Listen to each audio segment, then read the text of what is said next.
Ka Ying Ayu kumkane. Which kind of house is this? Kane kadai ka ying syiem. This is king's house. Ka he shaba palat. It is extremely huge. Mano ba sa hangtei.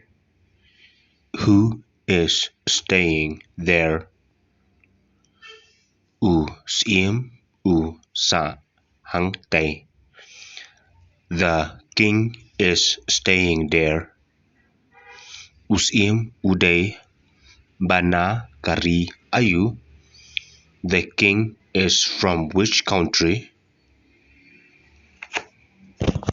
The king is from Thailand. Syiem uday bana Thailand.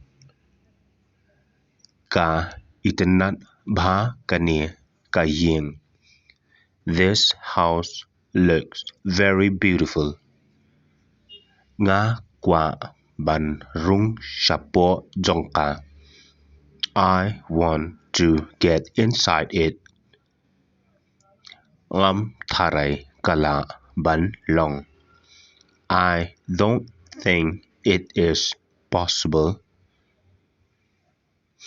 Ngakwah pyrshang. I want to try. Iaid shaphrang le beit. Go ahead, do it.